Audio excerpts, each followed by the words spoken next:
Good evening and welcome to the Town of New Milford's mayoral debate for 2025.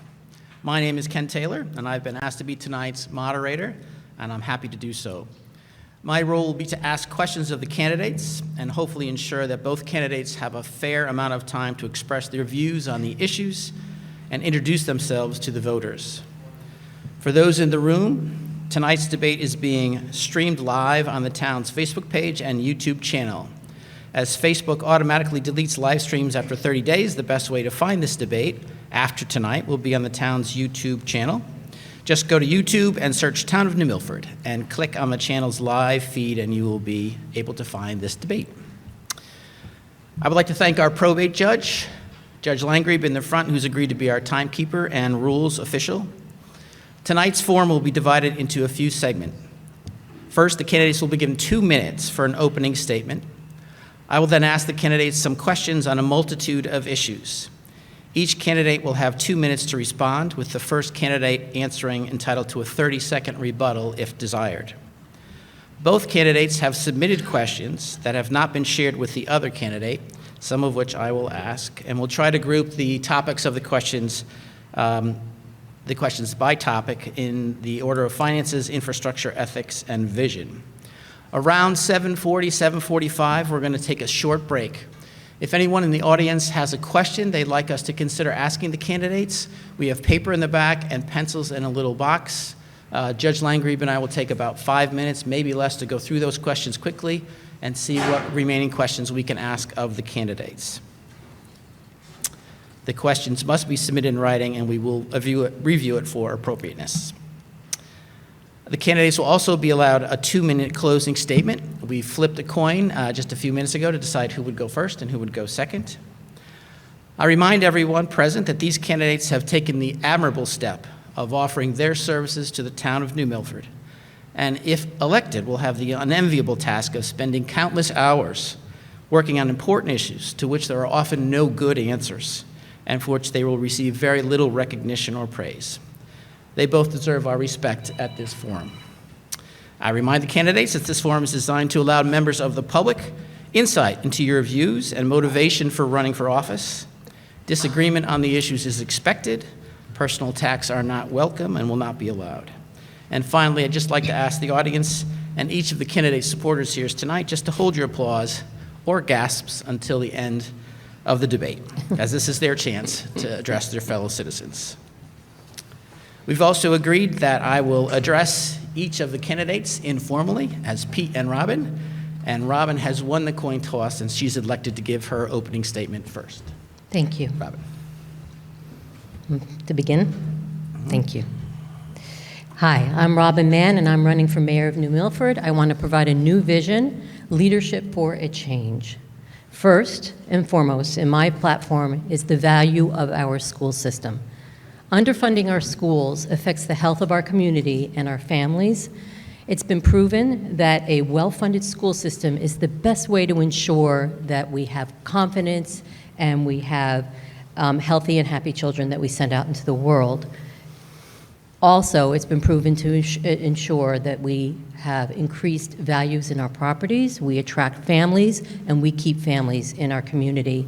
I have no idea how all this retail is going to survive without a growing, healthy community. Funding our schools properly is a good way to start.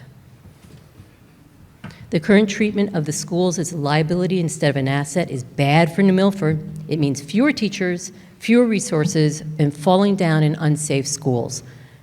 Secondly, I want to put money back in your pocket. We are all handling huge increases in our expenses. We've got increases in our insurance, increases in our food expenses, major increases in electricity. And I think that the homestead exemption ordinance is too little too late. I want to axe the car tax. While explaining the $5 million surplus in 2022, our mayor explained that the surplus was mostly due from receipts on the car tax at that time. We've had surpluses every year since then. I'm not sure why we haven't looked at axing the car tax before this. If we have surpluses, they're coming out of your pocket, and in the end of the day, you don't get to decide how that money is spent. And I don't believe it should be spent on capital improvements. I think we should axe the car tax and give us the power to control any surpluses that may happen each year. Finally, we need to focus more on safety issues. Route 7 is dangerous. In the past 7 years, there have been numerous accidents resulting in deaths and serious injuries. For goodness sakes, people are traveling on this road at 75 miles per hour in some places. And don't believe our mayor if he says it's a state road and he has no control over it. That's not necessarily true. If you read the 2024 road audit, the road safety audit that was done, you can see that in each recommendation, the town has a responsibility for 3 things. Okay, I'm sorry to interrupt, but your time has expired. Thank you. Pete. Thank you, Ken. First, thank you, Robyn, for being here for the debate. Thank you to the party chairs for organizing this. Judge, thank you. Ken, thank you. Thank you to Mike. And thank you to everyone that's here, both live and also watching this via video. What I like to say is, what a great time to be alive. What a great time to be here in New Milford. We have an opportunity to transform our town. To transform our town. Did you know that we are closer to the year 2050 than we are to the year 2000? Just think about that for a moment. Think where you were in the year 2000. Think what you were doing. Now come all the way to here. What are some of the amazing things that we can continue to do to make this the best town in the USA? Starts with our people. Education is a huge component. I firmly believe that. Facts and figures are what matters. So if you take the annual income, the increase from the year 2018 till this past year, did you know, fun fact, that through the taxpayer, we have increased the investment in our education by $18 million? $18 million. Also, the town helps out in other ways. We help pay for jerseys. We help pay for band uniforms. For a few. If you go and you look at the beautiful gym that's there, we paid for the roof to fix it so it looks nice. The town and the Board of Education together are saving you millions of dollars in costs because we together went on the state partnership plan for health insurance that helps save millions of dollars. Am I too late? So I'll stop there for now, but what a great time to be in the best town in the USA. Thank you. Thank you. The first question will be for Pete. Will be the same question for Robyn. Why do you want to be mayor? And as a mayor, what do you think your first responsibility is to the citizens of our town? Great question, Ken. I still would like to be mayor because there's still unfinished business to do. First thing is, what's the best thing to do as mayor is you get to help people. You get to be immediate as local municipality, as a local government. You get to affect change immediately rather than in the state and the federal government. It takes extra time. You get to help people. And in New Milford, we've done that. We've helped people in need. We've helped people want to invest and build businesses in town. We've helped people with different opportunities that they may have. We've seen that in the growth of people wanting to live here, invest here, and want to be a part here. You see all the events that we do here as well that people love and want to be a part of. So to answer the question is, helping people, that to me is the number one thing as a mayor that we should do. Thank you. Robyn? I want to be mayor because we need leadership. We need to provide for all of us financially. We're all struggling. Our expenses have gone through the roof.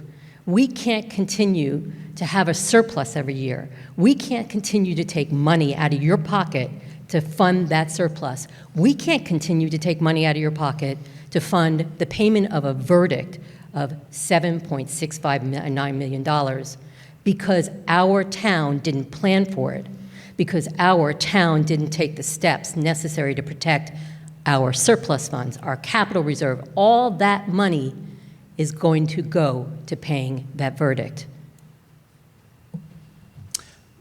Pete, you have a 30-second Thank response you. if you'd like. Here's some great news. We paid that verdict. It's already paid. And we didn't have to go to you, the taxpayer, because we prudently planned for that. And how did we do that? By smart investments. And when we're talking about the surplus, most of the surplus is derived, if you're talking about the revenue side, from things outside of what we tax you on. You can come see the video, go to the mayor's page, and you can see the video that I did with Olga, our finance director, where our revenue, some of it is interest payments that we get. Other is because our building inspector does such a great job, fees that we get there has been over what have been budgeted. That's two things right off the top for revenues. If you did listen to Olga when you do go to meetings, and I suggest everyone do, you can also see them online, you will also see that she says surpluses moving forward will be tremendously less. That's because the times have changed. We've come out of COVID. And what we did was we used it the smart way. We took that money and invested in capital so we don't have to go back to you, the taxpayer, and double tax you. So to me, it's a win-win. Thank you. Thank you. The next question is for Robyn. After Election Day, if you are elected, what would be your first priority, and what would you do to address that priority? I think the most important thing immediately is to make sure that we have a website, and we provide information to our residents that's readily available on that website. Our current website is not formulated to provide you with the information as a resident that you need. It doesn't support you as a resident. It's providing government information. It is deeply involved with advocating for the town, but at the same time, it is not a call to action. We need to make sure that everybody in this room is provided with the information and is passionately involved with town and the governance of our town, starting with the website. That is a beginning. Pete? Thank you. Our website is a little outdated, but here's some great news. We have another website called New Milford Now, and that's our community and tourism website, where you can see all sorts of great stories. Deb Rose, who used to be the Spectrum editor, helps us with that. You can see all sorts of great promotions that are going on as well. So you have the governmental side, if you want to know about where your meetings are, what's going on as far as governmental, then you have New Milford Now. And then, to add even extra, is we have Notify New Milford. And if you don't know where that is, you can go to the website, town website, mind you, go to the bottom right, www.newmilford.org, click onto that, and you're going to get real-time weather alerts. You're going to get real-time where our road crews are, where our park and rec crews are, what's going on with your weather, what's going on in town. So you get to be updated if there's accidents so that you can plan your day properly and better. So by adding all of these things together, it can give you a powerful toolbox to help you with your daily work. Thank you. Robyn, you can respond for 30 seconds if you like, but you don't have to. There is no newspaper in our town, and actually most of the information is being provided that a newspaper would provide by our mayor on his public Friday afternoon talks and his involvement with the community. This is not the way that we want. You're not going to be engaged with that. He's engaging, and we need a website that is attractive, that makes you want to get involved, that has all the information in one place where you don't have to go searching for 3 or 4 different websites, by the way, which I'm sure that many of you don't even know about. Thank you. Pete, the next question is for you. There has been discussion about a new ordinance that would provide homeowners with a homestead exemption. Do you support a homestead exemption? Do you know how much it will save taxpayers, almost individually, and how much will it cost the town? And if it does cost the town some money, where would you raise taxes to make up for that lost revenue? So I'm 1,000,000% a proponent of the homestead ordinance. It was approved by the town council. And as we're going through a reval. So on the one hand, a reval, properties are going to go up. The value is going to go up. That's a good thing. So when you decide to retire and you are going to move to another location, or you're going to use the equity in your home to put somebody through school or take a trip or whatever, you have that equity in your home. And for most of us, that's the number one asset that we have. On the downside is the way municipalities statewide, not just New Milford, we tax on 70% of the value. Hence, if you have higher value, you're still at the same percentage, you're now going to get taxed more. This Homestead Act allows us as a municipality to adjust the percentage. So it can go anywhere down from 70% down to 45%. So there's the opportunity. Our tax assessor, Brian Laster, is currently working on those numbers. The town council will have to come up with the percentage that they deem is an affordable one in January. But the goal is to reduce those costs. This is a lever that the state of Connecticut provided for us to do so. We would be the first town in the state, and I've already had lots of other mayors contact me and selectmen, that this is an opportunity to, again, help residents. Some towns, Torrington being one, is already going through this process now, and it is hurting especially those of the most vulnerable. Thank you, Ken. Robyn. Again, the homestead exemption ordinance is too little, too late. We should have been looking at these car taxes, which provided surpluses for the past 3 years. We also should have been looking closer at the potential downside of this homestead exemption ordinance.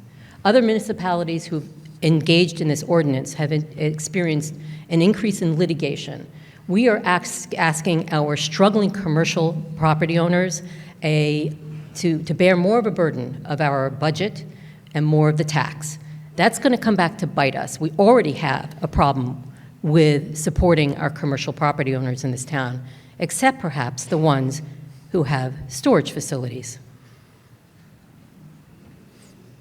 Pete, would Ken? you like to respond? Absolutely. 30 seconds. So what's great is the premise of how we reduce taxes on automobiles. Did you know that the town itself collects $9.7 million in automobile taxes? Over $1 billion is collected by the state. So if you're not going to collect the taxes on automobiles, there's two ways you can do. One, you can cut $9.7 million. Where's that going to come from? Or, right, what happens is you're going to move that tax to other properties. So those that we were just talking about a moment ago that are the most vulnerable are then going to get taxed on other property. Now, let's also take the premise a little bit farther. So you're a person who owns an investment property, and now you're going to be getting hit with part of the $9.7 million that my esteemed colleague wants to move over from one tuck to the other. Don't you think your rent is going to go much higher? Absolutely. The goal is to talk with the legislatures in Hartford. I know they've been putting up bills to look at things like this. But we need to, as a municipality, take a breath, work the proper way, and look at ways to work together with the state about something of reducing automobile tax. But it should be the state helping us, supplanting the revenue that we would lose. Thank you, Pete. Thank you. So that last question was about the homestead exemption, and we talked a little bit about the car tax, but our next question is about the car tax, which has been an issue that Robyn has brought up. How much revenue does it generate? Is it a progressive or regressive tax? And if it were to be eliminated, how would you replace that revenue? Okay. First of all, as we are talking about these surpluses, it's going to come partially out of the surpluses. The bottom line is the budget needs to be balanced. We all know that. That's not going to be something that we're not going to do because we're going to eliminate the car tax. And the truth is, right now, we need to look at that budget from a holistic standpoint and determine what's the best amount to eliminate the car tax. The state is already considering laws to help with this car tax, and many states are fine without a car tax. Most are, actually. We can go to the point where we don't have a car tax, but it has to be done responsibly, and it has to be done in a budget-wise way. Pete? As a retort, when you're using surplus funds for operating budgets, that's a recipe for a disaster. Hence why we use it for capital items, one-time capital items. Can you imagine, as we just talked about before, that you are budgeting your tax dollars, your money, 9.7 million we're talking about. What happens if the surplus is only $1 million? What happens if it's only $500,000? Then you get what's called a supplemental tax increase. So what does that mean? Well, here's your first tax bill. Up. Here comes the second one. Proper planning, which is why we got a AAA rating, first in Litchfield County. 2 years in a row now. They don't hand those out like candy. And these are outstanding credit agencies, S&P, right? Giving the town a AAA because they know that we look at our finances in a proper, conservative way. You cannot use the surplus for your operations. That, to me, is a recipe for a disaster. Thank you. Robyn, you can rebut for 30 My point seconds. is there shouldn't be surpluses that are spent on capital equipment. Those should be planned for. That's proper budgeting. Thank you.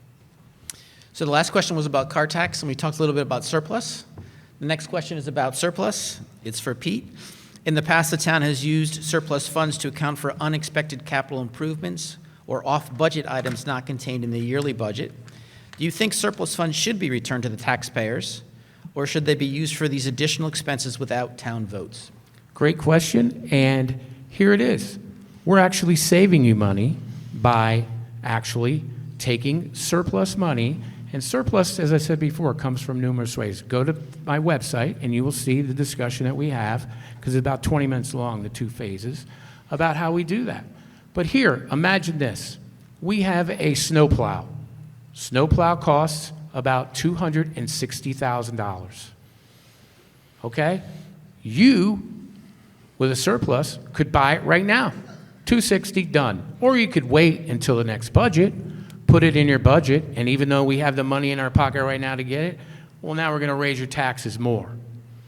And, oh, by the way, with inflation the way that it is, it's not $260,000 anymore. Oh, man, that thing's $280,000.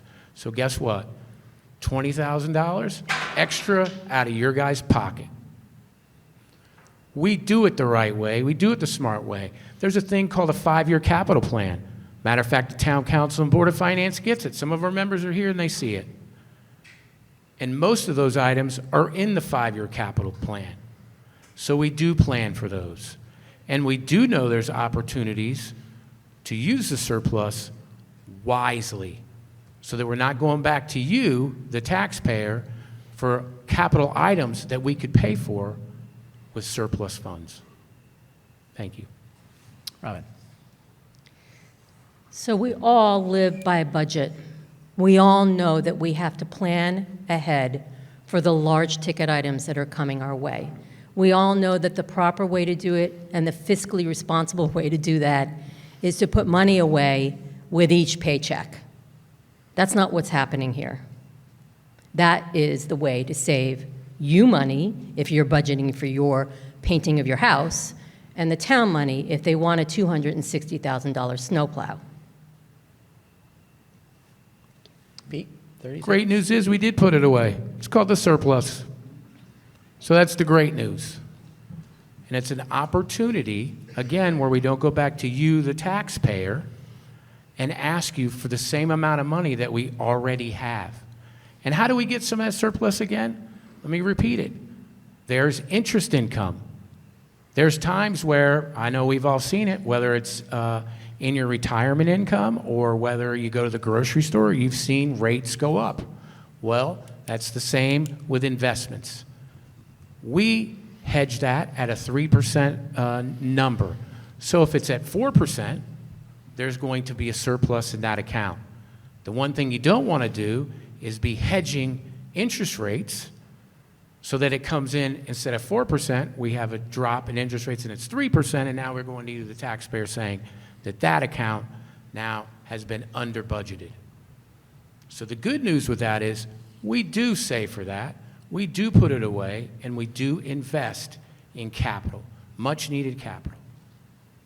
Thank you. The next question is for Robyn. There is great uncertainty regarding the future of state and federal funding for schools. What is the mayor's role in ensuring that town students receive the same or greater quality of education that they have in the past? Well, our municipality contributes a good portion, or most of the portion, for the budget of the schools. Having said that, the responsibility of the mayor is to listen and help the Board of Education create a budget that is reasonable, but also provides for the education of our students and the costs that are involved. There are costs, and the majority of the costs with regard to our schools are fixed costs. They can't be changed.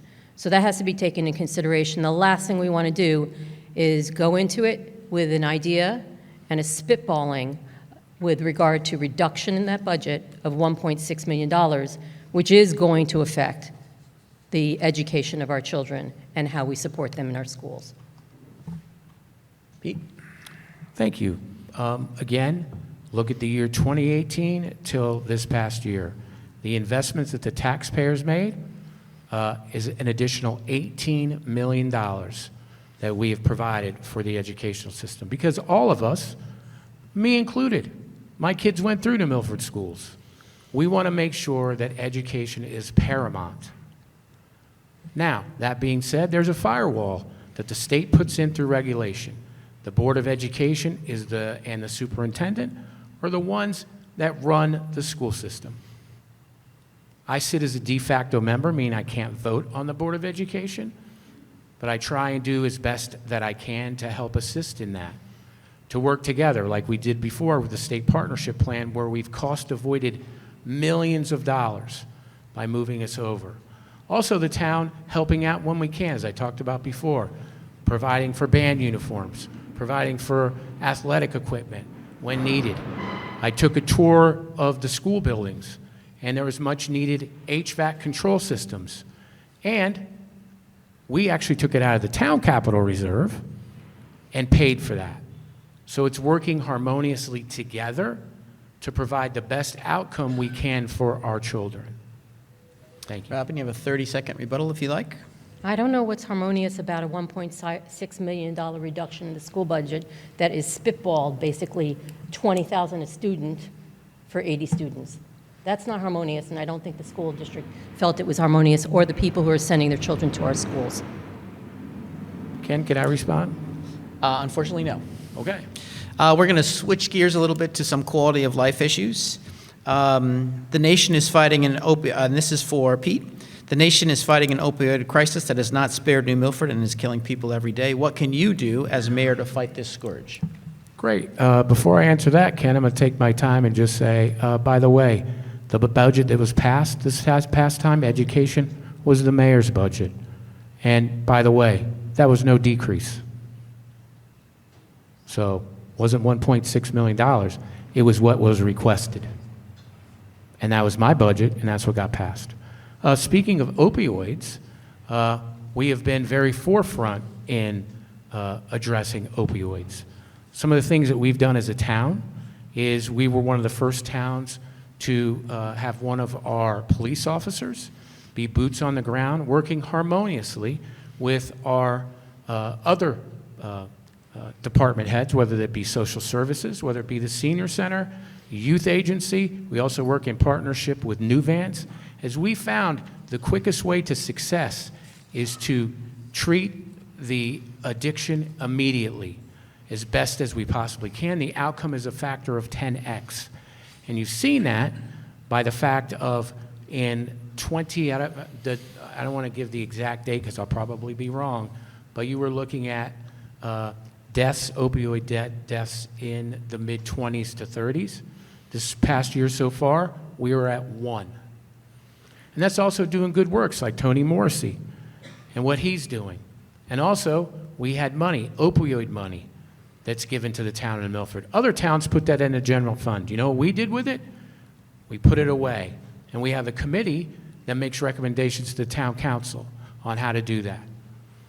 It gets approved. Some of those things that we've done is offered where the police officers are going to be on scene. That person may need to go somewhere, may need to go to a hotel, may need to go to a different place. and the police officer now has the availability with funds to help and assist with that.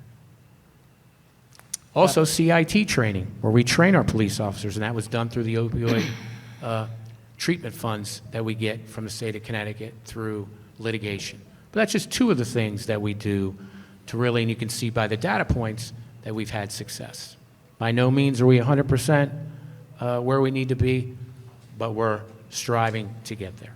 Thank you. Robyn, the opioid crisis. The truth is that the town was not the leader. The mayor was not the leader with regard to addressing the opioid crisis. Our lovely Toni Morrissey family members, they did it, and the town decided to follow them.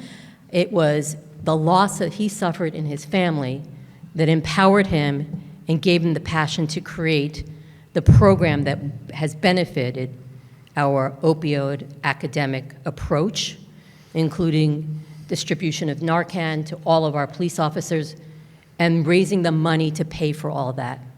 It wasn't the town that was the leader. As usual, the town took a back seat. Pete, 30 seconds to respond. Thank you. I 1,000% disagree with that.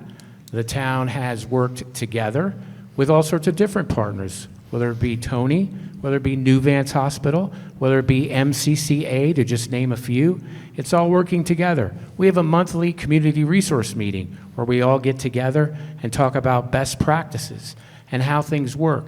It can't be one person, one thing. It takes the entire community, from the family of the person that's addicted, to the addicted person himself, to the community, to the resources, all pulling together to make it work for everyone. Thank you. Thank you. The next couple of questions were offered by the separate campaigns to be asked of the other campaigns. So this question is for Robyn. The mayor's role in New Milford is a full-time job. Do you pledge, if elected mayor, to stop working your legal practice?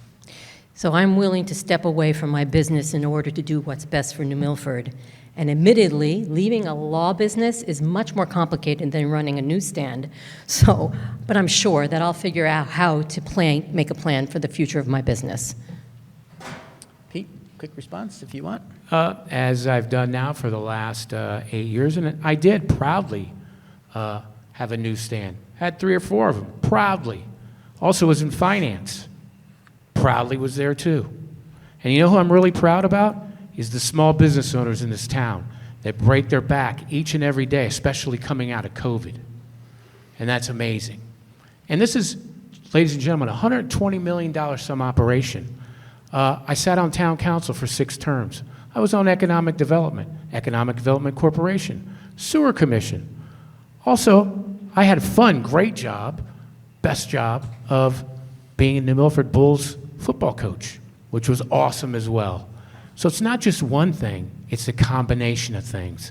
It's networking with the people, it's talking with the people, and it's bringing all of those assets together for success. And I believe this town is successful and is poised to do so much greater things. Thank you. Robyn, 30-second response? No Okay. response. The next question for Pete. Many people in New Milford say the almost $2 million proposed cut to schools was made without meaningful analysis. Even the Republican Board of Finance member who proposed these severe cuts said publicly in an interview he spitballed the amount to slash. Was any specific impact study done before slashing that money? And if not, why didn't you use your power to get the Board of Finance to reconsider it? So there is, how can I put it? There's different processes.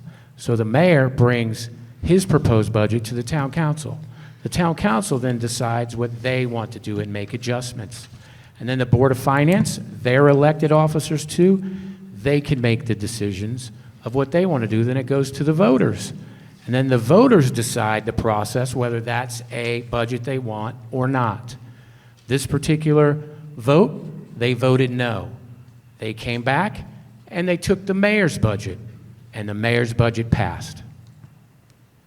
So I advocate for my own budget, and that passed. Thank you. Robyn. The truth is that the mayor is empowered by our charter to exercise all the powers of every commission. He has a responsibility to you to serve as a bulwark against any irresponsible funding, budgeting, spending.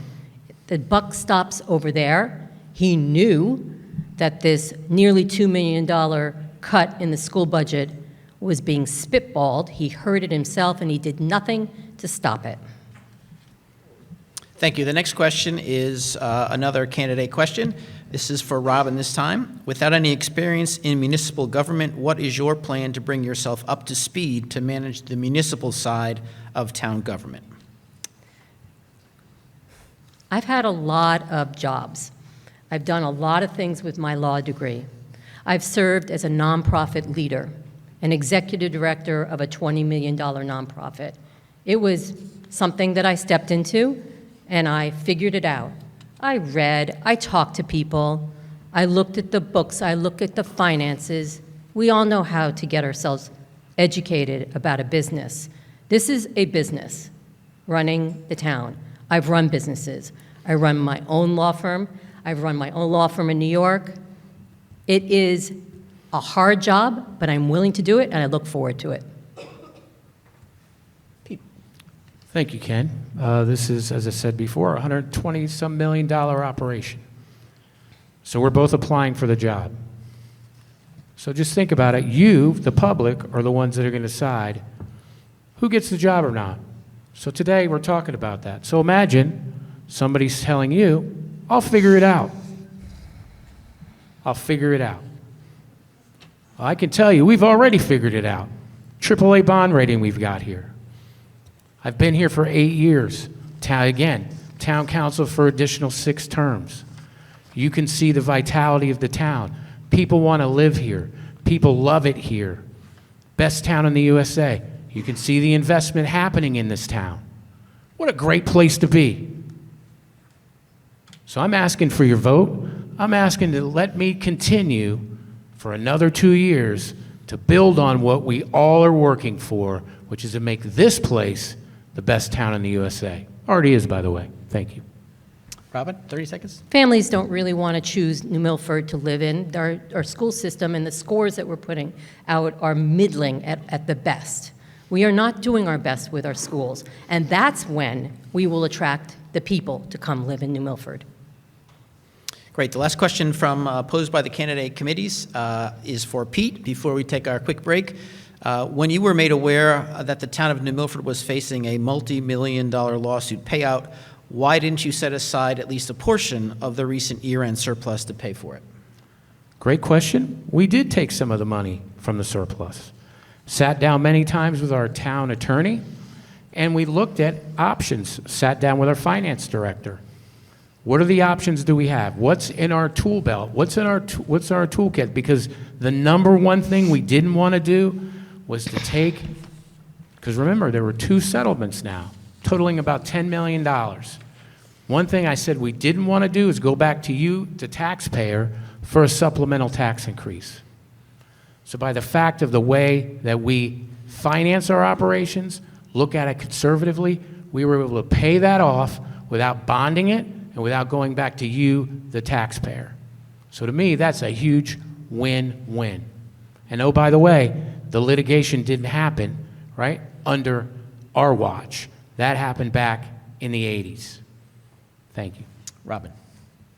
The lawsuit naming the town of New Milford began in 2020. There was no planning for this. And in fact, the meeting of the town council in October 2024 determined in a 4-minute meeting to pay for this verdict from surplus funds, capital reserves, the waste management fund, and tax revenues. That's how it's been paid for. There wasn't any planning. 30-second rebuttal. Absolutely was, and that's why we were able to do it. And being an attorney, I think you would know that you don't want to show your hand to the person that you're litigating with, so you're not going to tell them where you're going to take the money from. That wouldn't be proper business. So that's why we kept our cards held nice and tight. And when this verdict happened the way that it did, we had the availability, as I told you before, and you can see it. I mean, the proof's in the pudding, right? We paid for this, and we didn't have to go back to you, the taxpayer, for the extra money with a supplemental tax increase. All right, we're going to take our pre-planned break so that I and Judge Langry can take a look at the questions to be submitted by the audience. Please remain in your seats. Try not to mill around too much so that we can get going as quick as possible. We're hoping it only takes us about 2 minutes, so about a 2-minute break. Thank you.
I believe the last question was for Pete, so the next question would be for Robyn.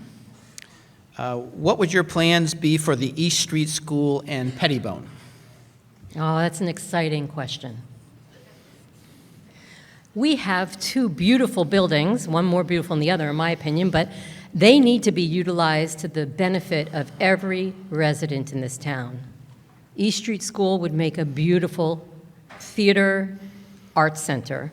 There's no reason why that can't be done. We're just letting it sit and mold. The Pettibone School is falling into the ground, and we have our employees in there who are living with possible mold and certainly asbestos. Nothing's being done by the town right now for either of these buildings. They haven't planned for them. They don't know what they want to do with them. They just keep getting offers from the community about what can be done with them, and they don't take it and they don't move it along. Pete. Thank you, Ken. Start with East Street School. So with the town council allowing us to pursue opportunities, we put it out to bid. We had a contractor that proposed a bid, and right now we're working towards what could be a possible opportunity, which we then would bring to the town council and then to you, the public, as a town meeting, because it is your building. What I had proposed is that you have where the gym area is, you have a beautiful theater, arts, entertainment hub. You know, we're now a cultural district, which we were able to do. So great job to Mayor Furman and that committee for doing that. Outstanding, because the arts are an economic driver. And then on the top 2 floors, you'd have arts and residence affordable housing. And then on the back piece, you'd have senior affordable housing. But this takes time to talk about all the matcherisms, to make sure that when we propose this to you, the public, that it makes sense. Now, as far as John Pettibone School, there's some people that are here watching tonight that actually work in that place. First and foremost, my predecessor was the one that put the town organizations into John Pettibone. So what have we done to try and help make it a better spot for everyone? Well, we've done boilers, done roof work. We've made it safe. If it wasn't safe, our employees would not be there. And boy, oh boy, does the community use John Pettibone. We used it for the Max Vac site. We use it now, Boy Scouts, Girl Scouts. We've got car shows going on there. Lots of great stuff. So there's lots of stuff going on there. But like everything else, we do it in increments and in time because we don't have an open checkbook. So we continue to make the little step processes. It's a safe place. People come and people use it, and we are going to continue to do so. Thank you. Robyn, would you like to rebut? The East Street School Art Center was not driven by our mayor or the town. It was driven by community members who saw the potential. And in fact, it isn't moving forward. The one bid that was made to turn it into a theater and an art center was scuttled and had to be revived by a town council member. There is nothing out there that they are pursuing with regard to Pettibone except putting offices that they don't want and they can't afford to put anywhere else into a falling down, barely maintained building. The truth is that they would rather use Pettibone as a funding source, as a revenue source, and sell it. And they've tried to do it in the past, but it isn't going to be sold easily.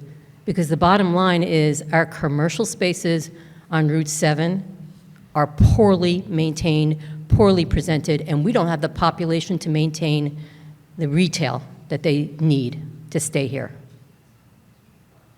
Thank you. The next question is for Pete, and this is from the audience. The town of New Milford will be spending approximately $2.5 million on the replacement of an old stone-built culvert which Grape Brook passes through, located near the Gaslight condominiums on West Street. That stone culvert sits under the railroad tracks, not under a town road. Should this town be spending $2.5 million to fix infrastructure which belongs to the railroad? So we are not fixing the railroad. What we are doing is, believe it or not, there is a sewer pipe that runs underneath the culvert. Been there since the 40s. But our forefathers never got an easement. And for those that don't know what an easement is permission to go on the property. So, if we don't have an easement and we have the major sewer line that runs to the plant that services the downtown and all those areas, right? We're going to have to pay for an easement. And oh, by the way, there's like 18 other easements that we never paid for, that we never got permission.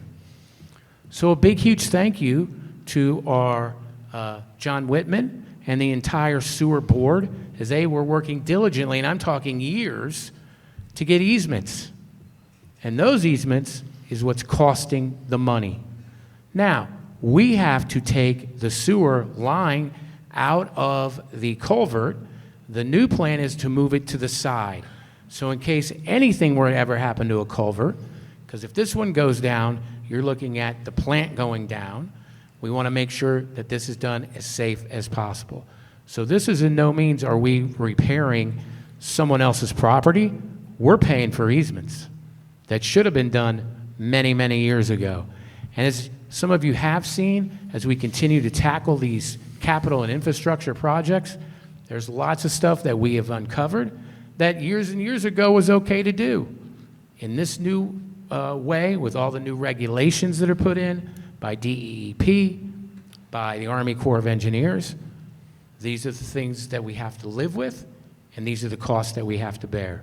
But the good news is, the railroad will have our culvert, we'll have our easements, the residents will be safe, and that sewer plant will still be processing the sewer.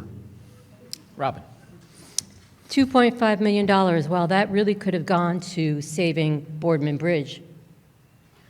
Nothing's been done about that. There was a whole committee that got together and decided what needed to be done, and it's falling into the river.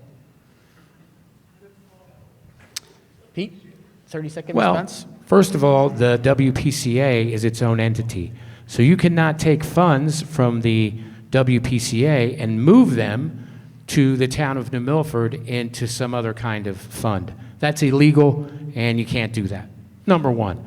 Number two, good news, right? We all know how great the Boardman Bridge can be. A true economic driver will help that corner. Last year, we applied for a grant. That grant was denied as the state was looking to other things, but they invited us to do it again.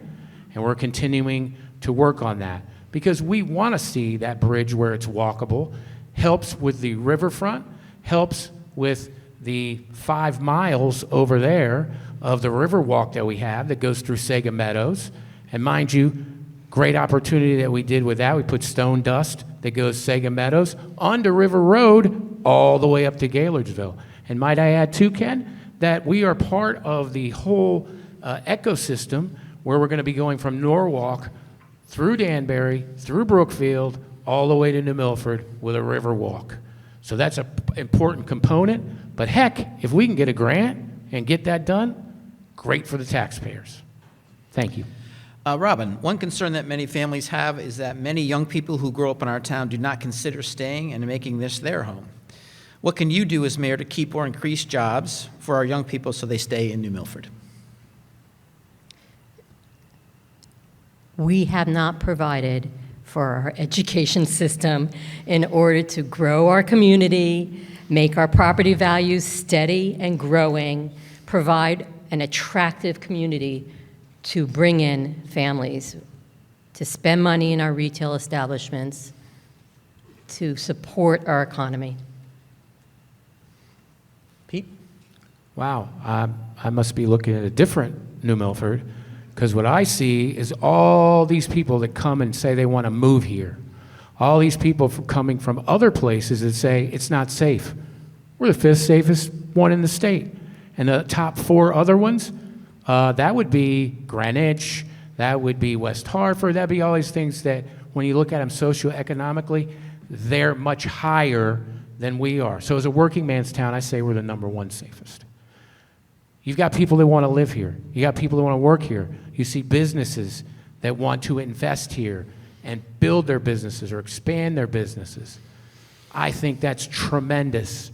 Now, as far as the schools, I think, as Superintendent Parlato has said, they've got work to do, and they're trying to do that coming out of COVID. But I think rather than bashing them, I think we need to do is work together and provide opportunity, because that's where people want to go. They want to go where it's opportunity. They want to go where there's positiveness, not negativity, not bashing people, not knocking people around. That's not New Milford.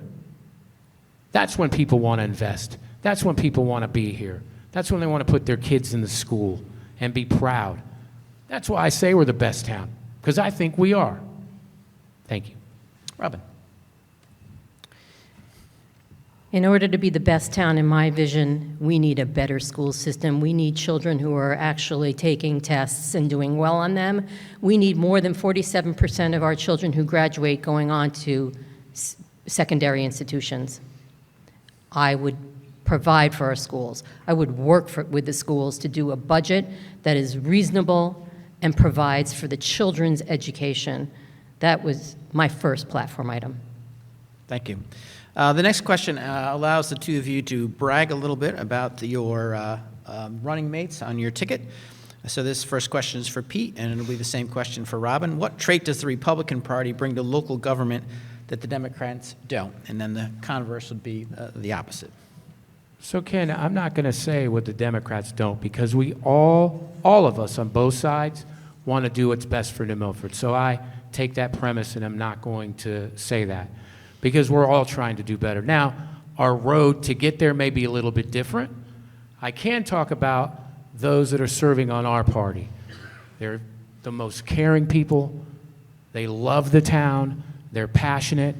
They're experienced.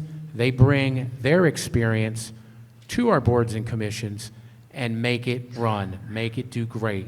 And I cannot thank them enough, just like I can't thank the opposing party and their volunteerism enough, because it's a hard job. It's a hard job.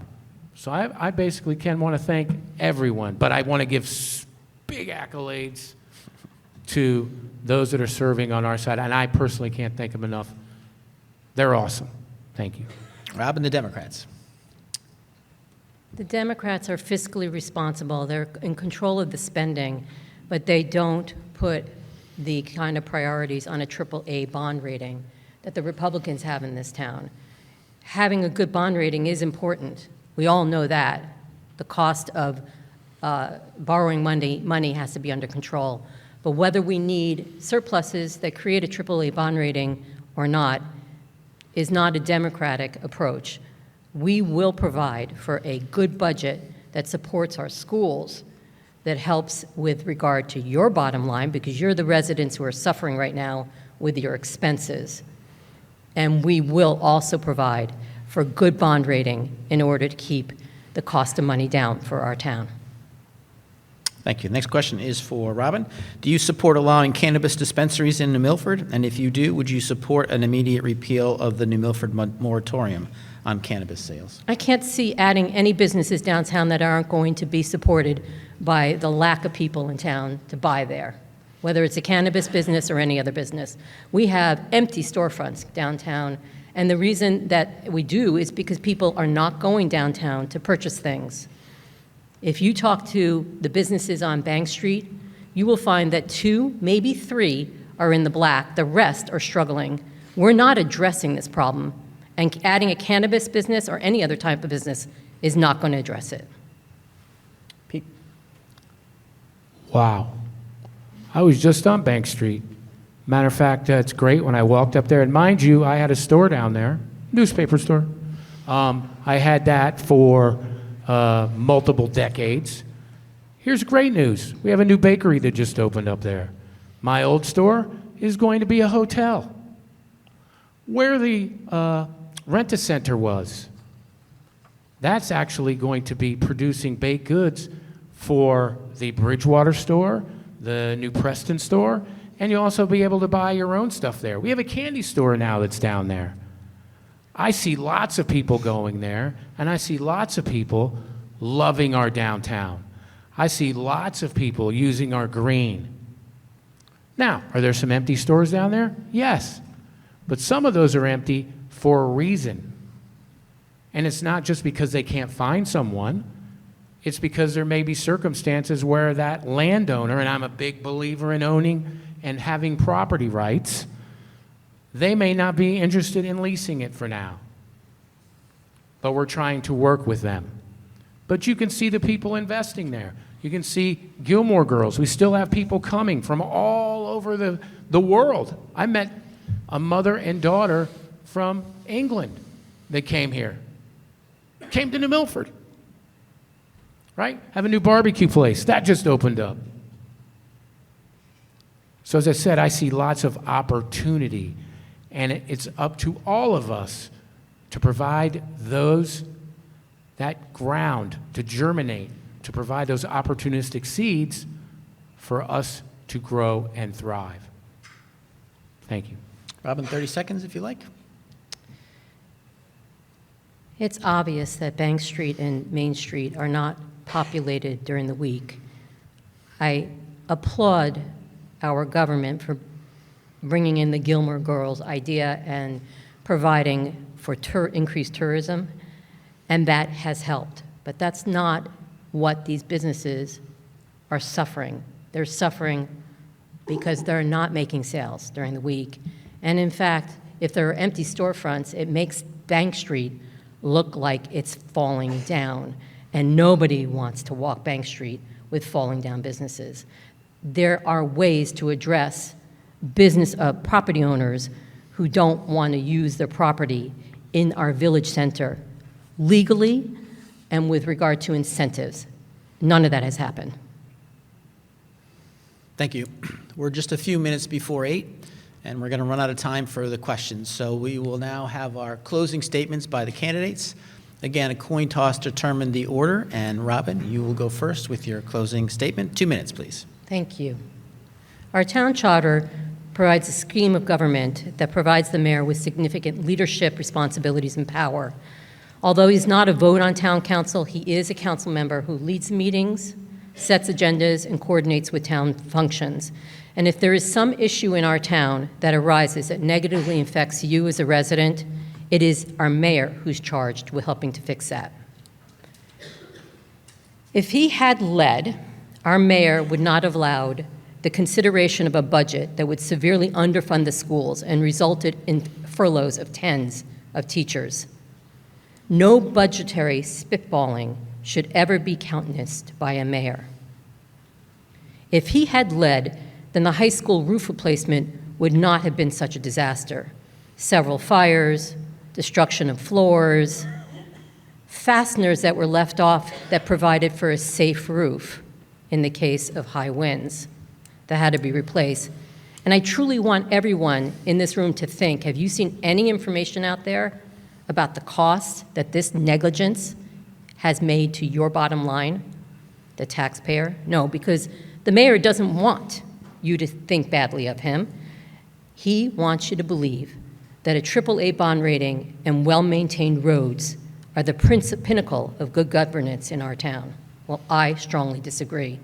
There's absolutely no public reason to consistently attack our Board of Education and school administrators like they're pariahs. There's no good reason to allow storage facilities to multiply on Route 7 like rabbits. This coming year, New Milford will have to pay a large verdict due to the wrongful incarceration of 2 of our past residents. They knew about this liability coming at them in 2020. They made no plans. You haven't seen anything about the plans. I bet you this is the first time you've heard anything about it. In October 2024, in a 4-minute meeting, the town council, with the mayor's backing, determined to use your taxpayer funds to pay it. That's irresponsible and not leading. There's no planning going on, and the bottom line is I can plan. I planned businesses, I planned nonprofits, I've worked with committees that serve municipalities and planned with easements many facilities and the growth of the committee, of the town. Voting for me is a vote for you. New Milford needs leadership like it has not had for the past 8 years. Let's not re-elect our current mayor. Let's not re-elect all of our town council members. Let's elect responsible people to manage the budget and to prevent the accidents and the disasters that have happened during the last few years. Thank you. Pete? Thank you, Ken. I'd like to start off by saying, you know what a real leader is? That's somebody when the times are tough. They don't run away. They grind it, and they get it done. Did we have a fire at the high school? Absolutely. That was due to a contractor that didn't do what he's supposed to. So what did we do? We could have cried about it. We could have turned our tail and ran, but we didn't do that. We worked with the Board of Education in the town, and we got 60% of a school redone. And guess how much that cost the town of New Milford? You ready? Kind of like the helicopter. 0. And that's working together.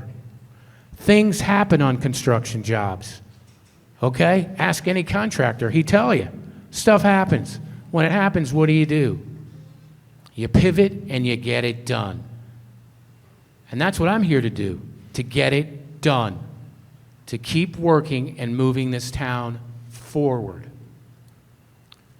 Let's see what else that we were talking about a little bit here. First hitting me on the high school roof, and then hitting me on the litigation that happened again before I was mayor, way before I was mayor. Again, just so everybody knows on the TV and here, that's paid off already. Paid off, already done. Not we're gonna do it, we already did it. That case is closed.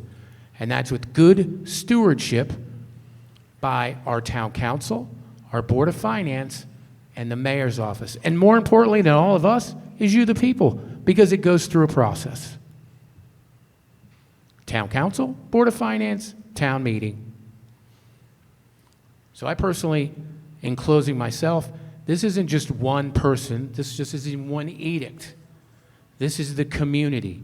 We're a special place, special people that volunteer to give their time and talents each and every day. I get to see that as mayor, and I'm much appreciative on all our boards, all our commissions, working in tandem with our department heads and our workers.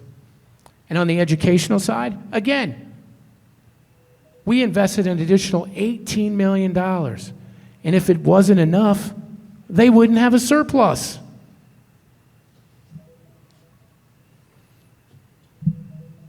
Additional investments that we've made, because we all know how important education is.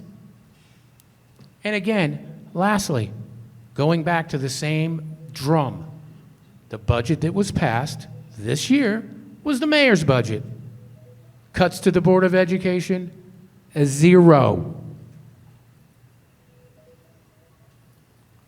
Let's all work together, pull together, and continue the trajectory. I'm asking for your vote to continue to make New Milford the best town in the USA, not only in 2025, 2026, but 2075, because it's coming. God bless. Thank you.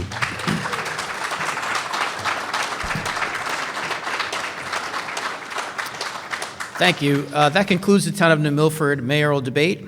Early voting starts October 20th to November 2nd, and then on Election Day, November 4th. I'd like to thank our candidates, both of whom love this town, are volunteering to run for mayor, and I'm asking for their support in November. And I'd also like to thank Judge Langley. Best of luck to both candidates, best of luck to both parties.